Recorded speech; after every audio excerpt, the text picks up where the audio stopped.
Olá pessoal, sejam muito bem-vindos a mais um Papo com o Especialista. E hoje nós vamos mergulhar fundo nos números do Bradesco que acabaram de sair.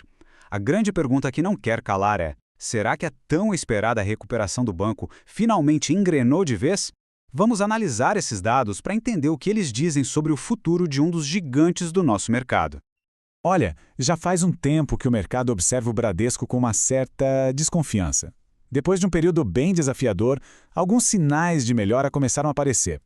A questão agora é saber se essa virada de chave é para valer, se é sustentável ou se é só um respiro momentâneo.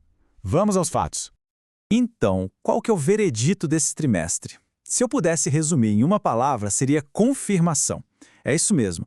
Os números mais recentes parecem confirmar que aquela trajetória de recuperação que a gente vinha acompanhando está de fato se consolidando. E veja bem, isso não é só um achismo, é uma tendência que os próprios dados mostram. Já é o sexto trimestre seguido que o banco apresenta uma melhora gradual. É o que os analistas estão chamando de uma recuperação consistente. Parece que aquele plano de reestruturação está finalmente entregando os resultados prometidos. Mas, beleza, vamos deixar o papo de lado e olhar para o que realmente importa. Os dados concretos que sustentam essa visão mais otimista. Vamos passar o olho agora nas métricas-chave que saíram no balanço.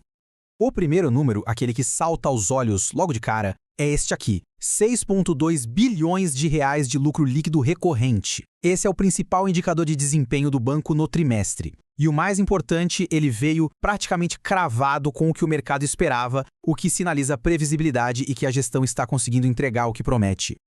Mas o número absoluto por si só conta só uma parte da história. O que impressiona de verdade é o crescimento. Esse resultado representa um salto de quase 19% em comparação com o mesmo período do ano passado.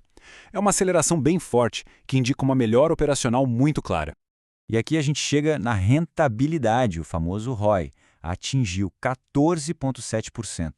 Só para a gente ter uma ideia, há um ano esse mesmo número estava em apenas 11,3%. Essa escalada contínua é talvez o sinal mais forte de que a recuperação está no caminho certo, chegando bem pertinho do custo de capital do banco, que é de 15%. Agora a gente precisa colocar as coisas em perspectiva. E esse gráfico aqui mostra o tamanho do desafio. Apesar da melhora inegável, o ROI de 14,7% do Bradesco ainda está bem atrás dos seus principais concorrentes privados. O Santander, por exemplo, está na casa dos 17%. E o Itaú nem se fala, roda com uma rentabilidade perto dos 23%. Então o ponto é, a melhora é real sim, mas a distância para os líderes do setor ainda é bem grande. Mas como a gente sempre fala por aqui, uma análise bem feita precisa olhar os dois lados da moeda. E apesar dos números positivos na manchete, existem alguns pontos de atenção que acendem um sinal de alerta sobre os riscos e desafios que o banco ainda tem pela frente. Olha só essa comparação, que revela uma tensão importante. De um lado, a carteira de crédito cresceu saudáveis 9,6%. Mas do outro, as provisões para devedores duvidosos, que é aquele dinheiro que o banco separa para cobrir possíveis calotes, dispararam mais de 20%. Ou seja, o banco está emprestando mais, mas a qualidade desse crédito parece estar piorando, o que acaba aumentando o custo do risco. E não para por aí. Como a gente já viu, a rentabilidade continua abaixo dos pares. Existe também uma pressão específica vindo de operações no agronegócio, principalmente na carteira do Banco John Deere. E para completar, a margem financeira com o mercado continua sendo impactada negativamente pelo cenário de juros ainda elevados. Ok, já entendemos bem o retrato do momento. Agora vamos virar a página e olhar para o que vem pela frente. Como é que o banco planeja continuar essa trajetória de recuperação? A tese de investimento para os próximos anos parece se apoiar em 4 pilares principais. Primeiro, continuar a expansão da margem com clientes. Segundo, começar a colher os frutos da integração com a Cielo, tentando replicar o sucesso que os concorrentes tiveram. Terceiro, amadurecer a estratégia digital e de alta renda. E, por último, consolidar a parceria com a John Deere, apesar dos desafios que a gente viu agora. E com isso, a gente chega na grande expectativa de curto prazo.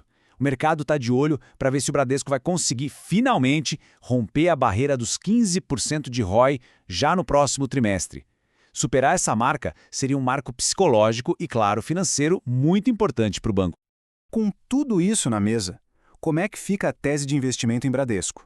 O que tudo isso significa na prática para o valor das ações do banco? O que nos leva à pergunta de $1 milhão para quem investe. A recuperação operacional é nítida, a gente viu os números, mas o mercado financeiro não dorme no ponto e parece já ter reagido. Com as ações subindo uns expressivos 60% só em 2025, a grande dúvida que fica é, depois de uma alta tão forte, será que ainda existe espaço para mais valorização ou a boa notícia já está toda no preço? E você, o que achou desses resultados do Bradesco? É acionista ou está pensando em investir? Deixe seu comentário aqui embaixo, eu quero muito saber a sua opinião. E claro, se você gosta desse tipo de análise e quer se manter bem informado sobre a Bolsa, não se esqueça de se inscrever aqui no canal e ativar o sininho para não perder o nosso próximo Papo com o Especialista. Um grande abraço e até a próxima!